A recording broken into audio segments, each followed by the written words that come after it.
stewed tomatoes spooned over day-old bread, butter beans simmered until the broth turned cloudy, fried squash dusted in cornmeal so thin it barely held. Every night, the 1950s. Nobody who seasoned them by feel left instructions. Here are 30 side dishes black mothers made in the 50s that have disappeared. The sound told you everything. That sharp hiss when fresh-cut kernels hit a skillet of hot bacon drippings, followed by the low crackle of corn milk meeting cast iron. Your mother cut it straight off the cob with a heavy knife, then scraped the bare cob a second time to pull out the starchy cream hiding inside. That second scrape was the whole secret. Without it, you just had corn in a pan. With it, you had something thick and almost custard-like when it reached the plate. She cooked it low, sometimes with a splash of milk, a pinch of sugar if the corn was late season, and enough salt to pull it all together. In the 1950s, this was a summer side so common it barely counted as a recipe, just something mothers did with whatever the garden gave that morning. Now most people reach for a can and call it close enough. It is not. In the 1950s, when southern gardens were bursting by late July, almost every black kitchen had a pot of stewed tomatoes and okra on the back burner. Okra came to this continent inside the knowledge of enslaved West Africans who carried the seeds and the understanding of how to cook them. A direct line from the stews of Ghana and Senegal to the cast iron pots of Alabama. The tomatoes went in first, chopped rough and salted, cooked down until they broke apart. Then the okra, sliced into coins, dropped in and stirred until the natural mucilage thickened everything into something silky. Onions, garlic, a dried red pepper, and black pepper to make it warm. The trick the women in those kitchens knew was timing. Okra too early turned to mush, too late stayed raw and squeaky. You watched her hands and you learned. That pot fed families for pennies and today barely exists outside a handful of grandmothers who still know the ratio by feel. If there was no jar of chow chow in the pantry, you were not in a black southern kitchen. This spicy relish, green tomatoes, cabbage, onions, and peppers, chopped fine and pickled in vinegar with mustard seed and turmeric, sat on the table at every meal like salt and pepper. Your grandmother made it in September when the garden gave more than anyone could eat fresh and the first chill hung close. The chopping took half a day. Everything went into a wide basin, layered with salt, left overnight, then drained and cooked in vinegar brine until the house smelled sharp and sweet. Each family had its own ratio. More heat, less sugar, extra mustard seed. It went on beans, beside pork chops, on top of greens. Chow chow was rooted in West African pickling traditions that crossed the Atlantic and settled into Southern, preserving culture. The women who made it never measured. They tasted until the batch matched the memory of the one before. When they stopped canning, the jars stopped appearing. They threw away the best part and never even knew it. Potlikker, the dark vitamin-loaded broth left behind after greens simmered for hours with smoked meat, was once the most important liquid in a black household. In the 1940s and 50s, mothers saved it in jars, warmed it in cups for children who needed strength, and sopped it with cornbread until the bowl shined clean. It was medicine before anyone called it that, loaded with iron and calcium that leached from collards during the long cook. In 1931, the editor of the Atlanta Constitution and the governor of Georgia publicly argued whether cornbread should be crumbled into potlikker or dunked, a fight that made national headlines. The spelling carried weight. Liquor, not liquor, because that was how the grandmothers said it. Now most people pour it down the drain. Every drop that leaves carries someone's grandmother with it. Before that, broth reached the cup, There was a quieter pot on the stove, one that barely made a sound. Speckled butter beans simmered so gently you had to lean close to hear them. They were not lima beans, and if you called them that in your grandmother's kitchen, she corrected you without looking up. Butter beans, flat, creamy, pale green with a faint purple speckle, were their own thing.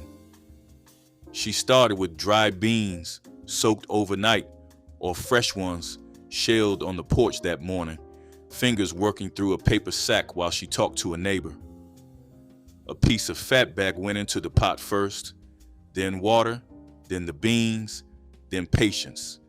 They cooked until the broth turned milky and the beans went soft enough to press apart with your tongue.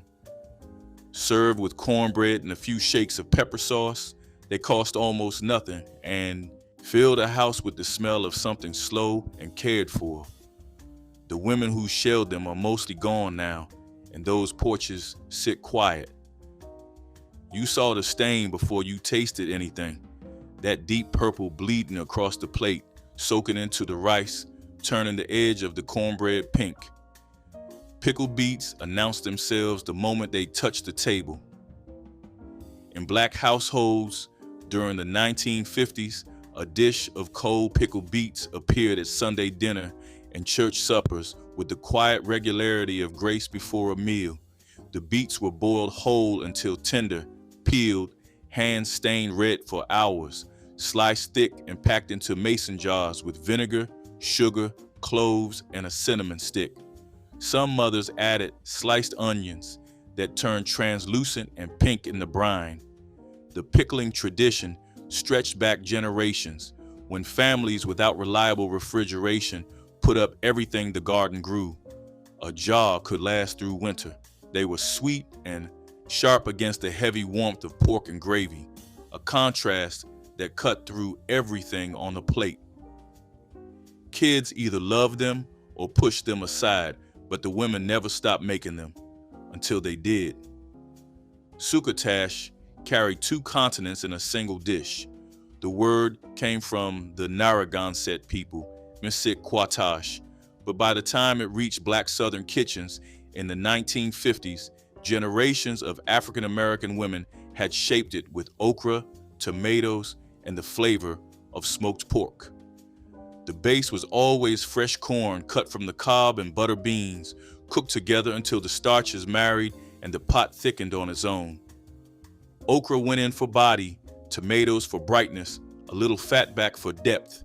It simmered on the back burner, stirred only when she remembered, which was always exactly when it needed it. Succotash was a summer dish that depended on what the garden gave, but in the rural South, where families grew most of what they ate, it was also survival. A handful of vegetables and a scrap of pork stretched into enough to fill every bowl. The canned version most people know today has nothing to say. She would argue with anyone about cabbage.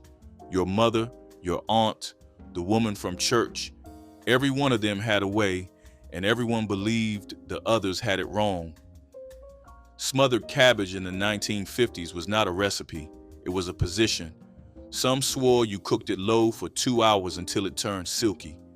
Others said past 45 minutes was a crime. The method was simple. A head of cabbage, sliced thick, dropped into a heavy pot with bacon that had already given up its fat, plus onions gone golden before the cabbage went in. Salt, pepper, a splash of vinegar if the cook believed in it. Then the lid went on, and the kitchen filled with something sweet and smoky, thick enough to pull you from the yard. A single head cost nearly nothing and fed a family of 6 with rice on the side. The arguments about how to make it were really arguments about identity, whose kitchen you came from, whose hands taught yours. Nobody argues anymore because nobody cooks it long enough to care. It cost nothing because it was already trash. The white rind of a watermelon, the part everyone scraped clean and threw away, became one of the most prized preserves in black southern pantries when a patient woman got hold of it. The green skin was peeled, the pink flesh trimmed, leaving only thick white rind cut into cubes and soaked overnight in salted water. Then it simmered in a syrup of vinegar, sugar, cinnamon sticks, cloves, and allspice until each piece turned translucent and jewel-like. The finished pickles, sweet, tangy, and firm, sat beside ham at holiday tables throughout the 1940s and 50s. Watermelon itself carried deep West African roots, cultivated for thousands of years before the slave trade brought it across the Atlantic to turn its rind into a delicacy, completed a circle most people never knew existed. The women who made them measured nothing, sealed each jar with wax and a cloth lid, and lined the pantry shelves with rows of them glowing in the lamplight. Those shelves stand empty now. Pick the wrong leaf and it could kill you. That was the first lesson about poke salat, the wild green that grew along fences and ditch banks across the rural South, free for the taking if you knew what you were doing. In Black communities during the 1940s and 50s, the women who gathered it understood every danger. Pokeweed leaves had to be picked young, before the stems turned purple and berries formed, because the mature plant held toxins no amount of heat could break. Even young leaves required boiling 3 separate times, water thrown out and replaced each round to leach the bitterness. Only after that triple boil were the greens safe, sautéed in bacon grease with onions, sometimes scrambled into eggs, the knowledge of which leaves, when to pick, and how to prepare them passed from mother to daughter without a written word. It was spring medicine, survival knowledge, and cultural inheritance in one morning walk. The pokeweed still grows along those fences, untouched now, waiting for hands that no longer come. The smell hit different from collards, sharper, peppery, filling every room before the pot was halfway done. Mustard greens were the other greens, the ones that never got the fame but held their own on every plate. In Black kitchens during the 1950s, many mothers chose them over collards for that natural bite, a heat that needed less seasoning and stood against heavy pork without fading. Adrian Miller has noted that mustard greens ranked among the 5 most popular greens in soul food traditions, often mixed with turnip greens, for a combination that hit every note from bitter to sweet.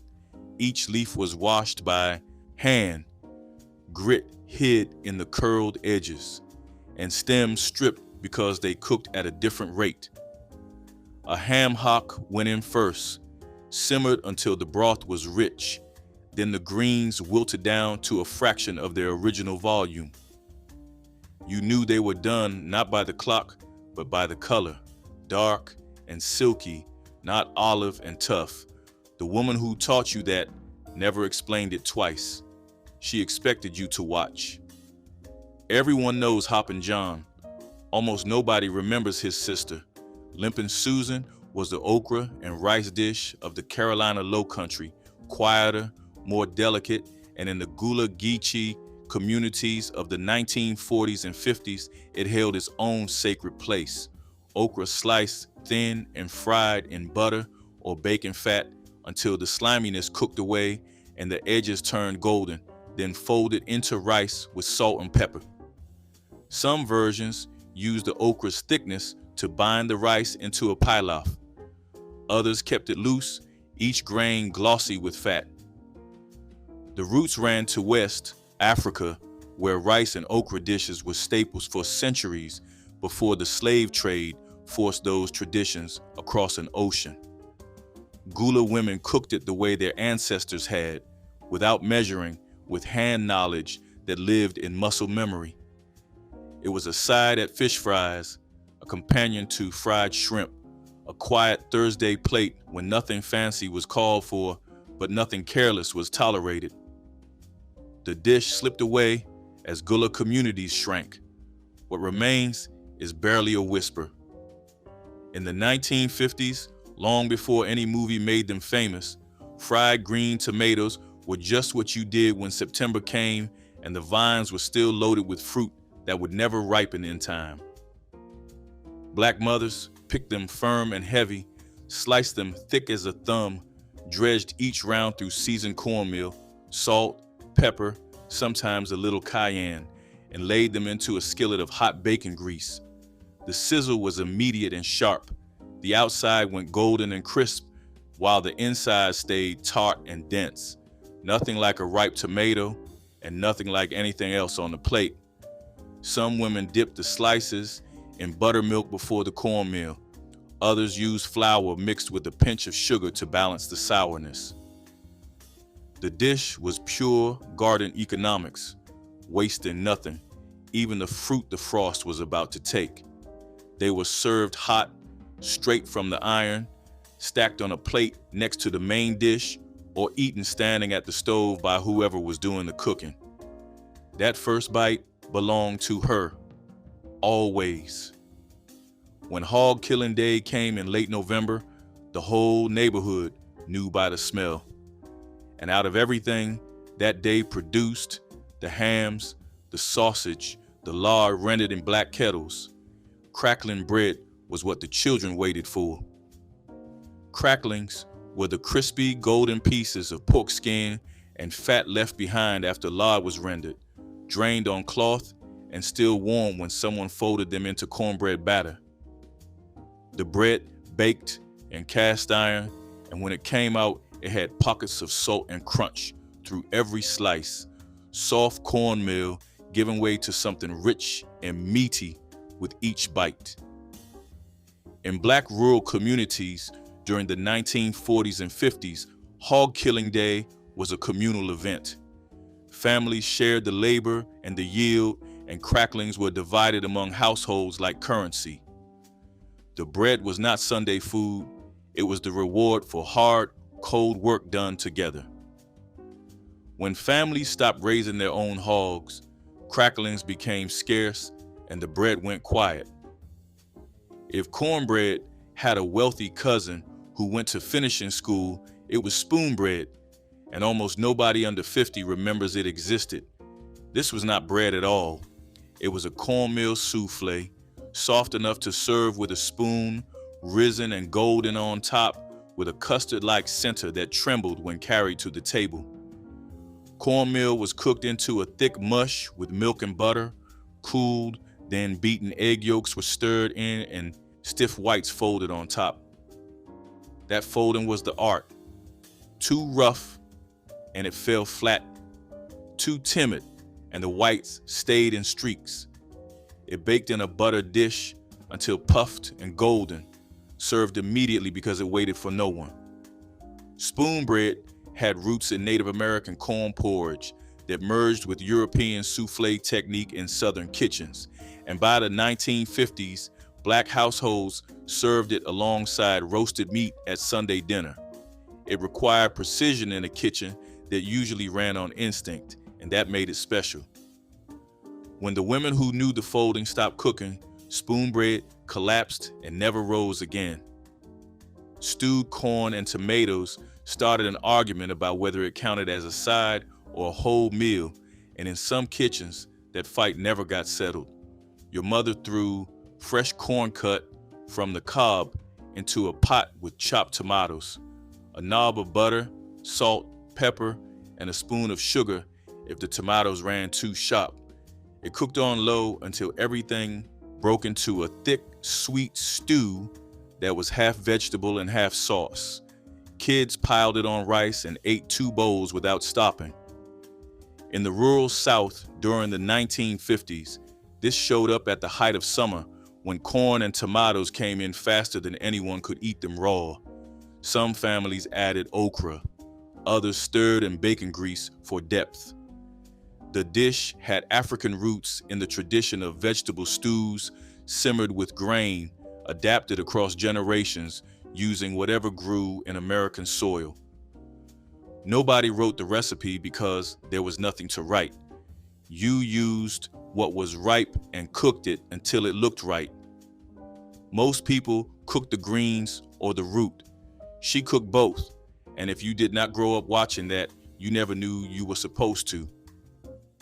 Turnip greens with the roots still attached was a complete dish in black kitchens during the 1950s. The white turnip, peeled and cubed, simmered in the same pot as the greens, both seasoned by the same piece of smoked meat. The roots went soft and sweet in the broth, absorbing the peppery flavor of the leaves, while the greens wilted down dark and tender around them. It was a dish that used the whole plant because wasting any part of it was not how those kitchens worked. Turnip greens had a sharper, more bitter flavor than collards, closer to mustard greens in their bite, and the women who cooked them knew to add a touch of sugar or vinegar to balance the edge. The Potlikker from turnip greens was lighter than collard broth, almost briny, and people drank it warm from a cup with cornbread crumbled in. She kept the roots and the greens together because that was how her mother did it. When she stopped, so did the dish. The bottle never had a label.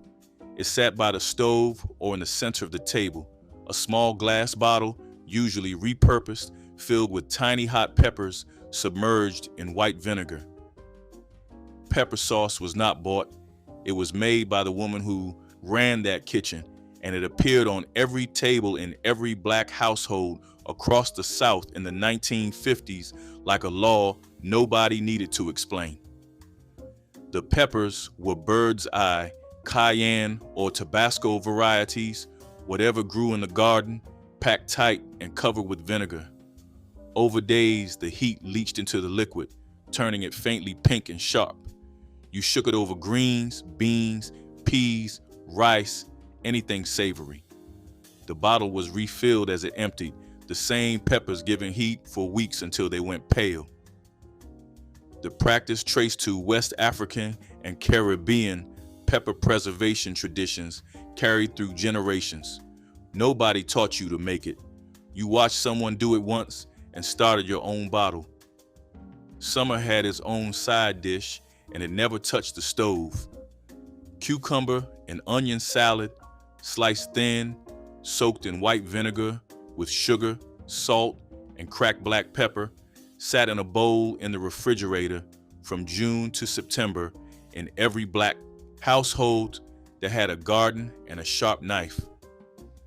The cucumbers came in cool and crisp, the onions sharp enough to clear your sinuses, and the vinegar pulled them together into something tangy and clean that cut through the heaviest plate of fried meat and gravy. Some mothers added sliced tomatoes, others stirred in a little water to soften the vinegar's bite. The bowl refilled itself all summer. As cucumbers were pulled from the vine, they went straight into the brine, and the salad was never quite the same twice. It was the only cold thing on a table full of hot food, and in the days before air conditioning, it was almost medicinal. There was no recipe and no measuring. The ratio lived in her hand. How long she poured, how many shakes, when the taste told her it was right. That calibration went with her. But not every ingredient came from a garden row. Some hid at the edges, fence lines and field margins where things grew wild. Jerusalem artichokes had nothing to do with Jerusalem and nothing to do with artichokes. They were knobby brown tubers of a native sunflower dug in late fall and in rural black communities during the 1940s and 50s. They were a free side dish in plain sight. Scrubbed and sliced thin, they fried in bacon drippings until the edges crisped and the centers went creamy and sweet. Closer to a potato, but nuttier, earthier, impossible to mistake. Some women boiled them with butter, others pickled them in vinegar for winter. The tubers had been cultivated by indigenous peoples for centuries, and black families inherited the knowledge of where to find them. When families left during the Great Migration, they left those tubers in the ground. Nobody in the city knew where to dig. Not from a can, never from a can. Real cream corn started with a sharp knife and a fresh ear, And if you did not know the two-step cut, you were not making it. You were just cutting corn. First, you slice the tops off the kernels, leaving the bottom halves still attached to the cob. Then you turn the knife flat and scrape the cob hard, pressing out the milky starch and pulp that hid inside each row. That scraping was the cream. No dairy needed. The corn made its own. She cooked it in butter on low heat, stirring steady until the starch thickened and the whole skillet turned into something rich and glossy that clung to the spoon. Salt, pepper, maybe a touch of sugar. In black kitchens during the 1950s, cream corn was a summer side that appeared when the ears were at their peak.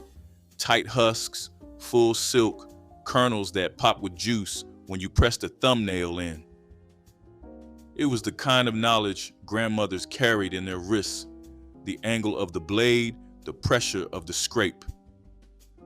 The canned version that replaced it does not even try. Throw away the tops and you just wasted half the vegetable. That was the rule in every black kitchen. Black that grew his own beets. The leafy greens attached to the root were not trash. They were food. Beet greens cooked the same way as any mess of greens. Washed, stripped of tough stems, simmered with smoked meat until tender. But they tasted different. Sweeter than collards, more delicate than mustard greens, with a mineral quality that came from the beet root, still feeding the leaves. In the 1950s, when families grew beets for pickling, the greens were the cook's bonus, the part that never showed up as a named dish, but fed the house just the same. Some mothers mixed them with turnip greens to stretch a pot. Others cooked them alone with fatback and salt, served with potlikker pooled around them. The root went into the jar, the greens went into the pot, nothing left behind. When stores started selling beets without their tops, a whole side dish vanished in one clean cut. No eggs, no milk, no sugar. Corn pone asked for nothing and gave back everything. It was the oldest form of cornbread in black southern kitchens, just cornmeal, water, salt, and a little lard mixed into a stiff dough and shaped by hand into flat oval cakes, pressed directly onto a greased cast iron skillet or baked on the floor of a wood-fired oven. The outside went hard and golden. The inside stayed dense and grainy, with a corn flavor so pure it tasted like the field itself. In the 1950s, corn pone was still the daily bread of rural black households where flour was expensive and cornmeal was milled locally or ground at home. It sat beside every pot of beans, every bowl of greens, every plate of fried fish. The shape of each pone carried the print of the hand that formed it. Wider palms made wider cakes, and you could tell who baked them without asking. Corn pone predated the American Revolution, fed enslaved families for centuries, and then quietly stepped aside when boxed cornbread mix showed up on the shelf. The mix was easier. It was never better. They glowed in the jar like amber, whole peaches sitting in spiced syrup with a clove stuck into each skin and a curl of cinnamon at the bottom. Pickled peaches with a fancy preserve, the one black mothers in the 1950s pulled from the pantry when company came or when the holiday ham needed something sweet and sharp beside it. The peaches were blanched to slip the skins, then simmered in a syrup of sugar, vinegar, cinnamon, cloves, and allspice until soft and translucent without falling apart. Getting them into the jar whole was a point of pride. A broken peach meant a failed batch. They were served cold, their syrup pooling beside the meat, the sweet-sour contrast reaching back to African and Caribbean preservation traditions. The women put up dozens of jars each August when freestone peaches came ripe, lining the cellar shelves for winter. Those shelves are bare now.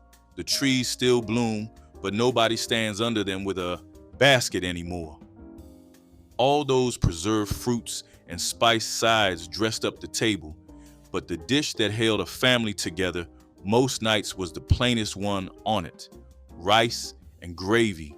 White rice cooked until each grain stood separate, covered in pan gravy made from whatever meat drippings the cast iron gave up, loosened with water, thickened with flour, stirred until smooth.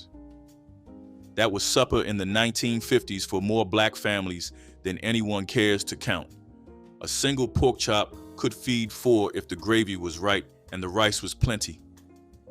She made it the way she tied her shoes, without looking, without thinking.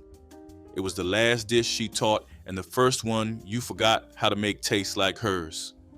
The temperature, the speed of the stir, the moment she pulled it, you could follow every step and still miss it. That gravy died with her hands. Wednesday night had its own smell. Fried cabbage with fatback, not the slow smothered kind, but the quick version that went from board to table in 30 minutes. She sliced the cabbage thick, rendered fatback until the edges curled and the fat ran clear, then dropped the cabbage in. The sizzle was sharp. Salt, pepper, maybe red pepper flakes, and the lid went on just long enough for it to wilt but not go soft. The finished dish was bright green, still holding bite, glistening with pork fat and flecked with crispy bits like little rewards. It was weeknight food, the kind you made when there was no time to fuss. Fatback cost pennies in the 1950s, and a cabbage head was the cheapest thing in any market. Together they made something fast and honest that tasted like a kitchen where somebody cared without saying so. It showed up at church suppers in a covered dish, and if you never went to those suppers, you never knew it existed. Tomato pudding, stewed tomatoes, poured over torn bread with butter and brown sugar, baked until the top crisped and the center went soft and jammy.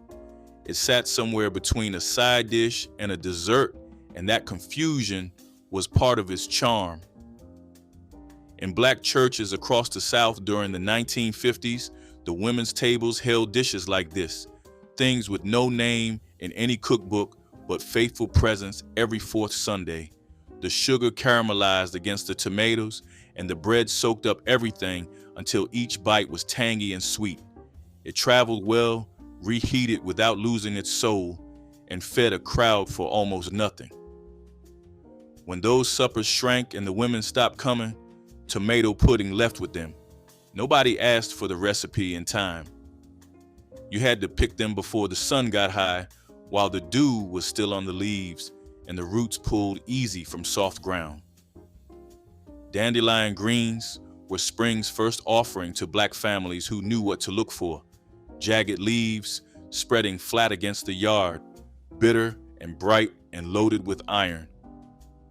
In the 1940s and 50s, women sent children out with paper sacks before breakfast, pulling only the young leaves. The greens were washed, boiled with salt pork, and served with vinegar and cornbread. The bitterness was the point. It woke you after a winter of heavy starch, and old folks said it cleaned the blood. They carried more vitamin A than carrots and more calcium than milk. The knowledge of which yard weeds were food passed by pointing and picking, never by reading. When the last woman who bent down in that yard was gone, the dandelions kept growing. Nobody bent down after her. Scalloped tomatoes came out of the oven, bubbling and golden, the bread on top crisp with butter, while the tomatoes underneath had gone soft and sweet and almost jam-like. It was a dish so simple it barely sounded like cooking. Canned or stewed tomatoes layered in a baking dish with torn bread, butter, sugar, and salt, then baked until the whole thing melted together. But in black households during the 1950s, this was a side dish that showed up at Thanksgiving, Christmas, and every Sunday dinner in between. The bread absorbed the tomato juice and turned into something between stuffing and pudding, and the top layer browned into a crust that everyone fought over. It cost less than a quarter to make and stretched a holiday table one dish further. Some women added onion or a shake of celery salt. Others kept it plain and let the tomato do the talking. It was the kind of dish nobody photographed or wrote about, and maybe that is why it faded so completely. It was too humble to be remembered, too quiet to be missed until it was already gone. A single canned pear half, cut side up, sitting on a leaf of iceberg lettuce with a dollop of mayonnaise and a sprinkle of shredded cheddar cheese. That was it. That was the whole dish. And if you grew up in a black household in the 1950s, you saw it at every holiday table, every church dinner, every covered dish supper, where the women lined up their contributions and waited to see who's got eaten first. Pear salad was not really a salad. It was a ritual, a small, cold, sweet thing placed on the plate before the meal began, eaten first or last depending on who taught you manners. The canned pears came from the pantry shelf. The lettuce was the crispest leaf pulled from the outside of the head, and the mayonnaise was always Duke's if you were below the Mason-Dixon. It looked like nothing. It tasted like a Tuesday afternoon in your grandmother's kitchen when she was still alive and the table was still full and nobody had anywhere else to be. That plate is empty now. So is the chair where she sat. Cornbread dressing was the kind of side dish that never stayed on the side. It was the soul of Sunday dinners and holiday tables, baked golden and rich with sage, onions, and broth.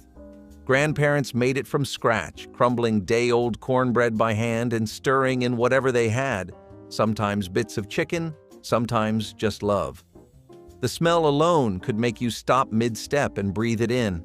It was dense yet soft, buttery but never heavy, and it always seemed to stretch just far enough to feed one more plate. In a time when nothing was wasted, this dish was how people turned leftovers into luxury.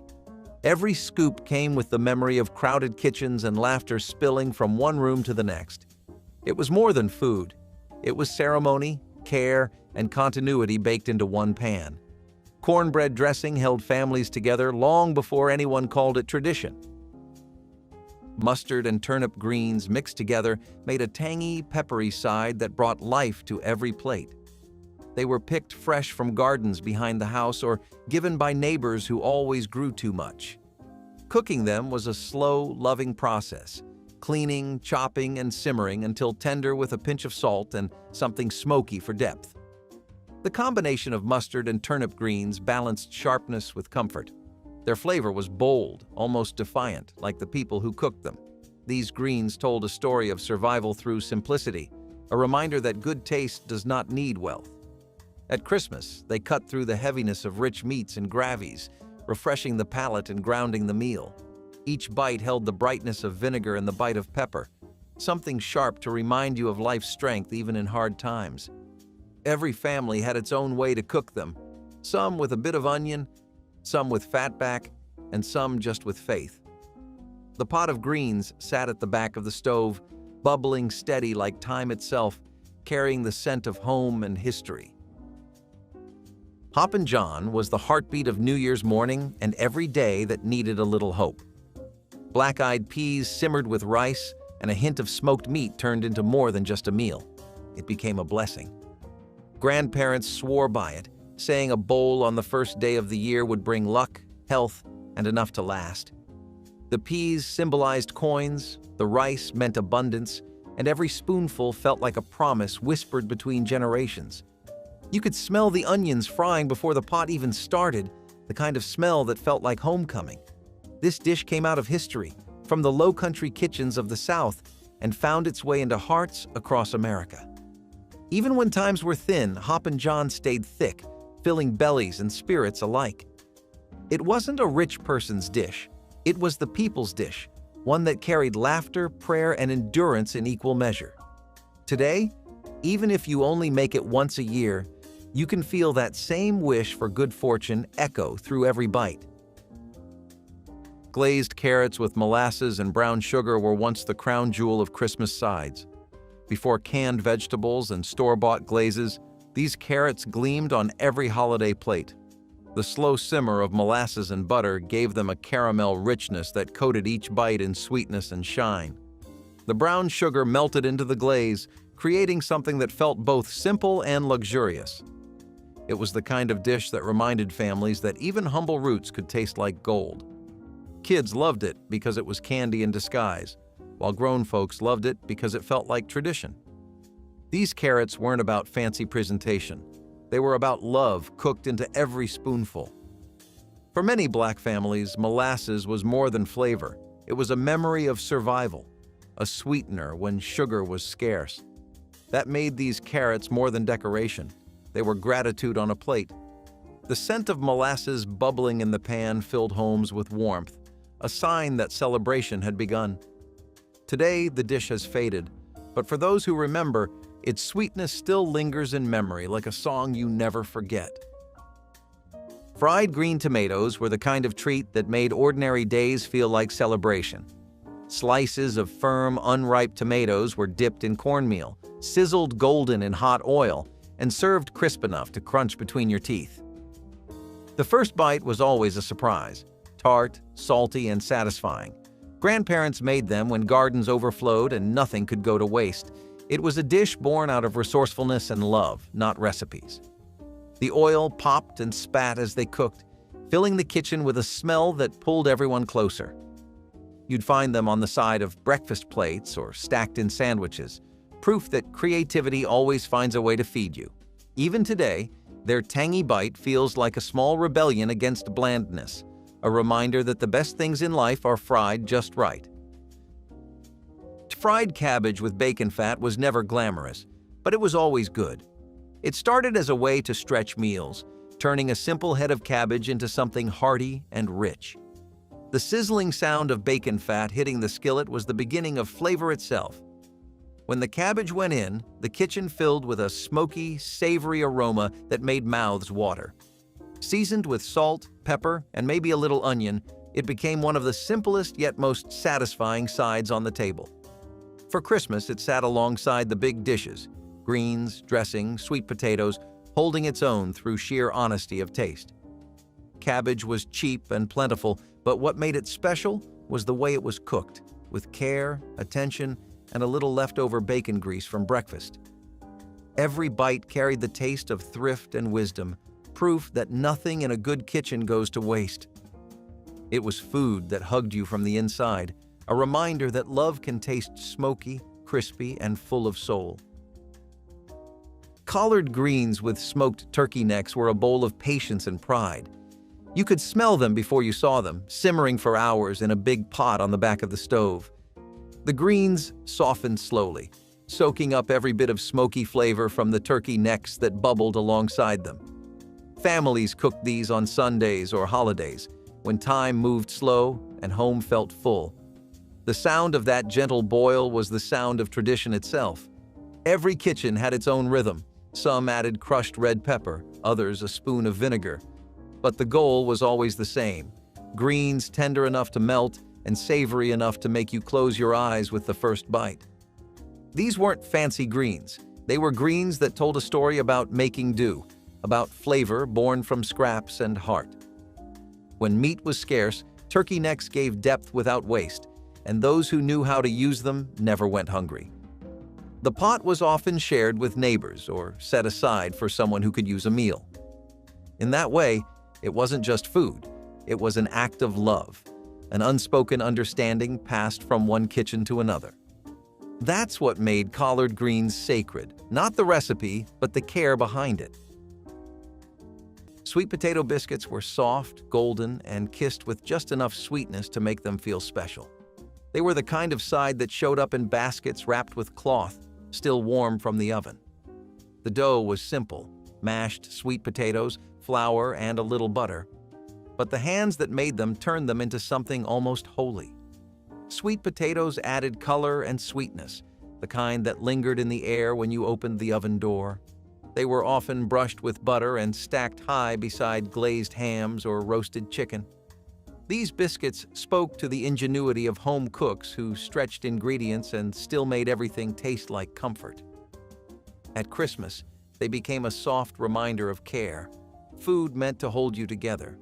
They were served to guests as a sign of pride and to children as a sign of love. Even in lean years, someone always found a way to make a batch. The sweetness was a celebration in itself, something earned and shared. Their scent alone could fill a room with warmth, carrying a legacy of home, patience, and heart. Stewed okra and corn was summer's promise kept alive in a bowl. Bright yellow kernels and tender green okra met in a bubbling pan with a touch of butter and black pepper. It didn't look fancy, but one bite told you everything about family gardens, hot days, and cool kitchens. Grandparents knew how to make this taste like something special without spending a dime. It was one of those dishes that balanced sweetness and earthiness perfectly, the corn melting into the okra softening just enough to hold it together. It went with everything, from fried fish to biscuits, but it could also stand alone when the pantry ran thin. Kids who grew up on it remember the crackle of the pan and the smell that meant dinner was near. It's a dish that lives in the quiet corners of memory, humble and honest. 30 side dishes, and every one of them left with the woman who made it. Like, subscribe and tell us which one you still miss.